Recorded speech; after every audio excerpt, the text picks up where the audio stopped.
All right, drift review. Aaron, C6, tell us all about it. You got to walk around the car and make it interesting. We're not going to stand in one spot. Be your Aaron self and tell me about your car. This is my 2000 and I don't actually know because I don't pay attention to cars very well. It's an 09. Yeah, because it's an LS3 car.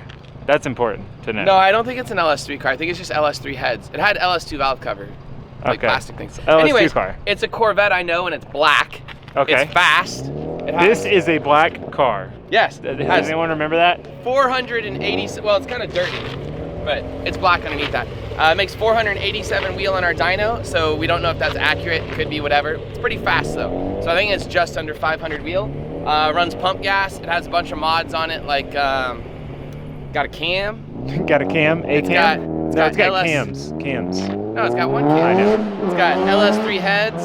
It's got a Buzzy SR in the background. That thing's loud. Yeah, it's loud.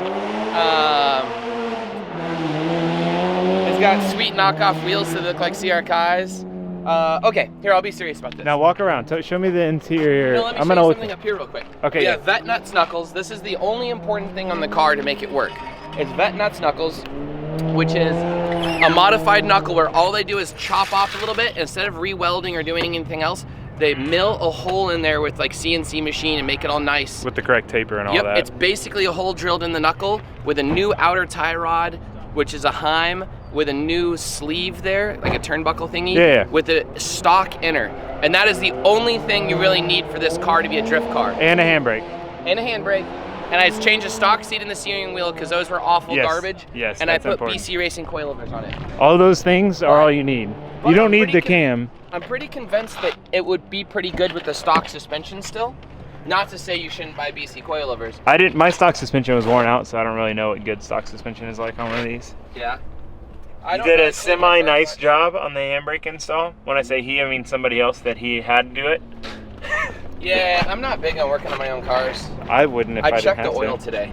You checked the oil today? Yeah. I'm proud of you. I had to put in like some, I don't know how much. In my opinion, seat, steering wheel, handbrake, coilovers, angle is all you need to do to these cars. And I know that like kind of starts to sound like a lot, but it's really not. No. The big thing is they come with the drivetrain everybody wants. Does this not stay up? No. Oh, okay. This is not a fancy car. Mine stays up. It has 200,000 miles on it almost. It has long tube headers and a bunch of stuff on it, but only because I bought it that way because it was a Texas 2K car. It was making like 700 wheel almost, or 6 something wheel. With nitrous or a supercharger or something? No, I had a big shot of nitrous. Oh wow, that's so there's great. still nitrous lines and stuff in there. The AC doesn't work? Car. Just like the 370? Yeah, the belt is broken right now, so it just doesn't have that on there. I have a spec clutch and flywheel in there because the diff had to come out because the diff had holes in the housing. Yeah, that was worked perfectly, but I don't know why that was. So we replaced the diff, and when we did, because the transmission's in the back, we attached the diff.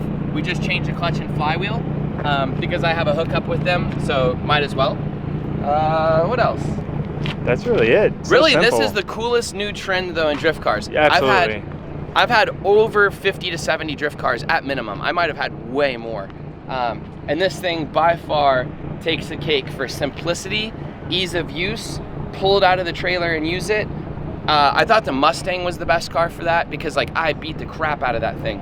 But this thing is so good because the Mustang had a lot of handling quirks and this doesn't have handling quirks. Okay, and last thing that's important, I was running like a 225 up front and there was no issues with it, no understeer problems or anything else. But I went to a square setup simply because I have a lot of 265s. So it's an 18 by 9.5 plus something with a 2-inch spacer. 35 with like a big spacer, yeah. And it's 265s front and rear, so it's a square setup. And I don't think I've ever had a square setup on a car before.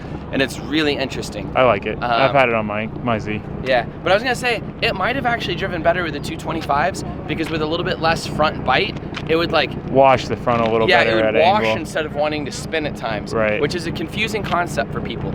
But it might actually be better with 225s up front. But I just want to run the exact same. I don't like understeer. So Aaron, who told you to get a Corvette? You told me to get a Corvette, and I listened to you. Isn't that amazing? It is amazing. He thought they drove funny. I told him, I'm like, dude, these things drive fine. I'm like, they drive like similar to an S chassis, just with more grip. And he like went for it and bought it and was like, you were so right. It drives like an S chassis with more grip. The one thing that made it work though is before I took the plunge, I have driven more than 20 Corvettes on drift tracks and drifted them or road coursed them and stuff.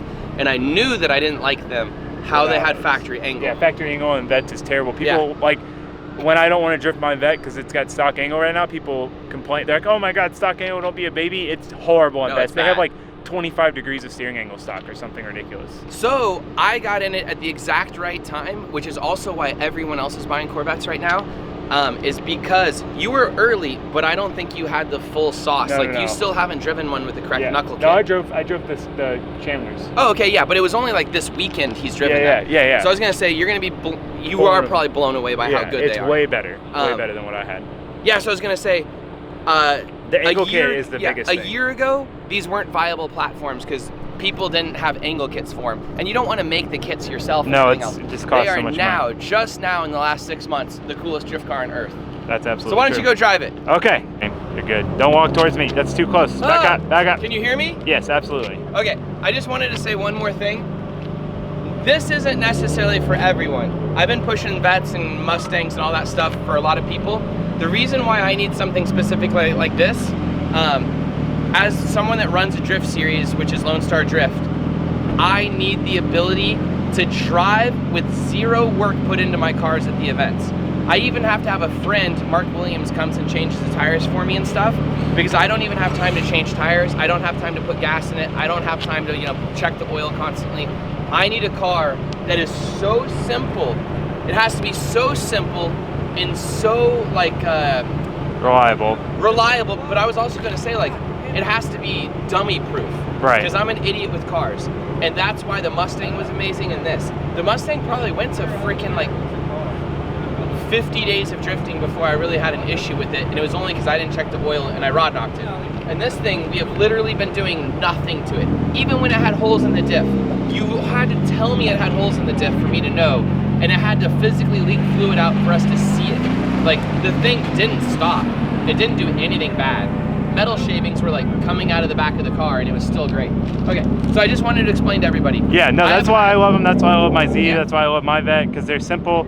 You just go drive. Seat time is more important than having the most badass car in the world. And the reason I'm not driving a 350Z right now is because I already have 370Z, and I've had many 350Zs and other things.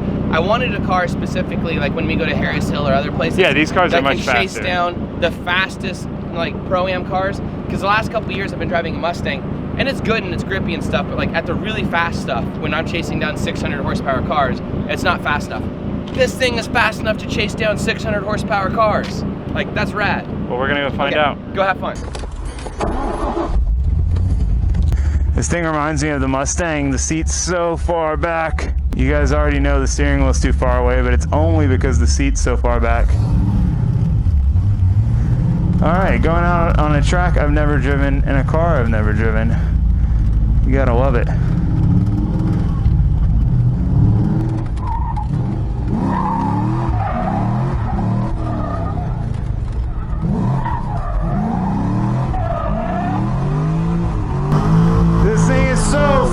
Oh my God. Handbrake doesn't work super well. This thing is ridiculous.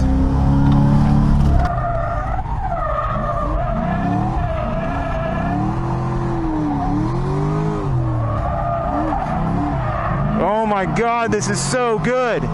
This is like my car on steroids.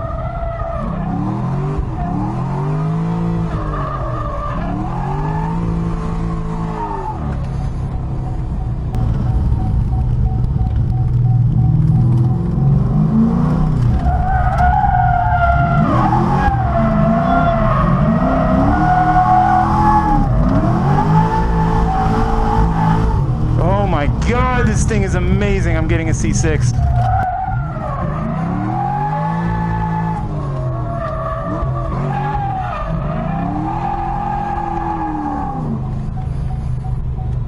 This thing is amazing. Amazing. Oh my God, this is so good.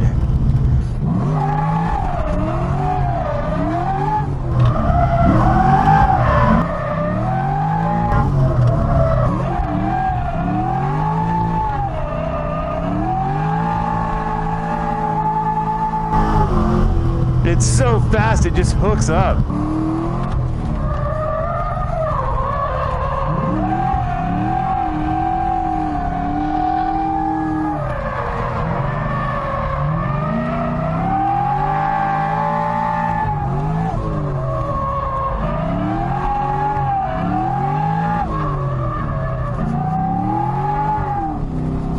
We gotta do a cool down lap.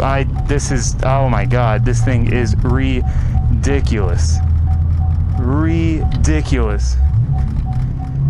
Oh my gosh, I'm blown away, dude. Oh my God, this thing is so good. Oh my God, I'm sorry, I can't get over it. I need to raffle my vet, sell my Z, buy a cheap C6 and put a cam in it, because this is amazing. This is amazing. Oh man.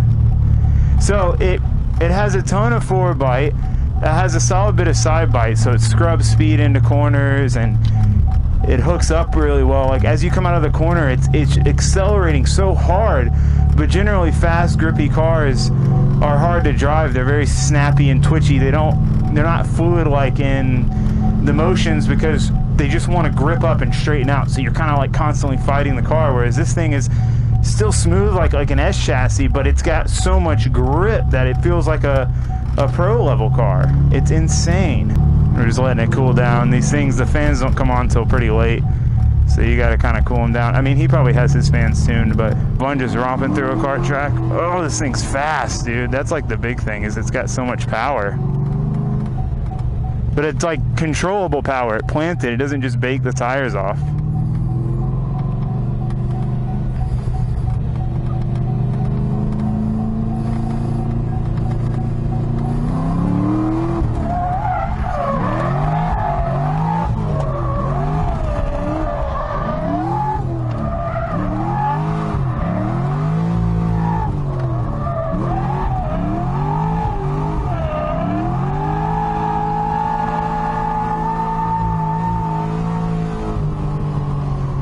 We're doing 70 by the end of that drift.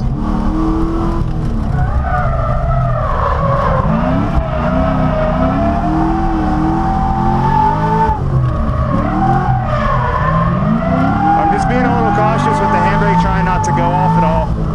We're not allowed to go off here.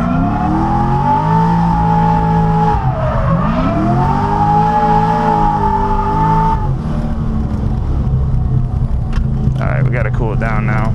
And I'm like not at all in a comfortable seat, steering wheel, handbrake location. I mean, the handbrake's not too bad, but just like where I am in the car is not very comfortable at all for me and how I normally like to drive. And I'm still able to like very comfortably throw this thing around, which is amazing. Oh man, this is so good. I just can't believe how good it is. Like literally, you just buy one of these and put a cam in it, cam and valve springs, knuckles, coilovers, seat, steering wheel. Is that it? That's it, handbrake.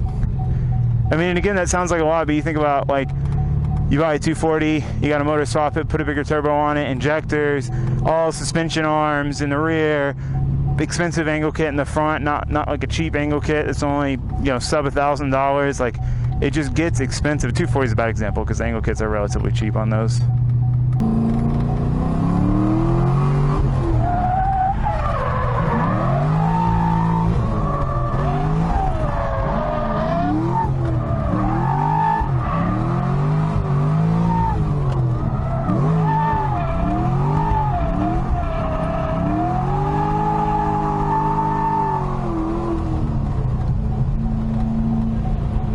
God, this track's really fun too. If it was a review on the track's amazing.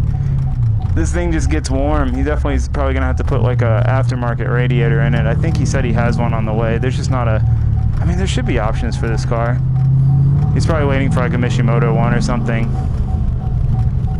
It's also a really hot day, so that does not help anything.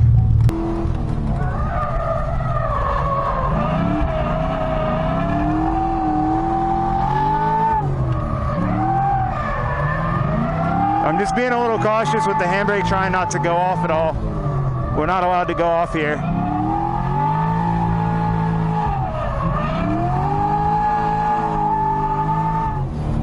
The steering feels nice and light. It's got more angle than you could ever need. The nice thing about these cars is you don't need a ton of angle because they have so much grip, and if you have power, you can just power out of the drift. You know what I mean? Like if you start to spin it, you can just like forward bite your way out of it. Whereas a lot of cars aren't like that. They'll just kind of like rotate around if you need to get back on throttle hard. So this thing is insane. This thing is so good. Adam was right. He said it was the best drift car he's ever driven. I would 100% agree with that. This thing is amazing. This and Michael Van Schellenbeck's E36, it's a tough toss-up because that car has a really nice angle kit on it too, and it drives really well. Colin Bernard's car as well. Both those cars are really good as well. Oh, this is so good though. Oh, okay, that probably doesn't do anything, does it? Aaron, that thing is insanely good. I keep telling everybody, but like... I don't understand how it's so good. I don't understand. Did you think it was going to be that good? Absolutely not. You just thought it was going to be like pretty good, like a V8 240. No, I mean, I've driven Vettes and I know they're good. And like, I know how mine feels. I know how Chandler's feels. But like, that is some freak It's thing. like cheater car. It's insane. Yeah. It's got so much grip, but it's still so smooth. All right. To explain the grip real quickly, you're on Kenda 265 KR 20s. So there's nothing crazy there. Right. It's about 15 PSI on the tires. I run all the way down to about 11. They don't debeat or anything at 11, but they look squishy. And then it's just a Corvette because all the weight and all that other crap. So I was gonna say, in BC coilovers, there's no crazy soft spring rate. They're actually kind of stiff. Yeah. I was gonna say, the sway bars are hooked up. There's no unhooked sway bars or anything. It's ridiculous. Yeah, it's so smooth too. That's the crazy part. Is like, it feels so controllable and so dialed, but being so fast. I haven't even aligned it yet. That's insane. It even wears the tires badly. Like, it wears them flat, but it's killing the inside like half inch, so the toe's probably off or something. Right. But like, yeah, it's not even aligned. We haven't even gotten to like any point of cheating. I have to sell my 350Z, raffle my Vette, and get a C6 and put a cam in it. There's no other option. It's then I'll bring it to Texas Street Legal. Okay. I was gonna say it's stock control arms all the way around. So it's stock control arms, stock That's what's bushings. so great about them. You can buy stock control on. arms for like $30 on eBay. It's amazing. Okay, enough ranting and raving. That car is amazing. Thank you guys for watching. Thanks for subscribing. Look forward to the next drift review. It'll be probably Harrison's car or Mesker's car or somebody else's car. Say bye, Aaron. Bye.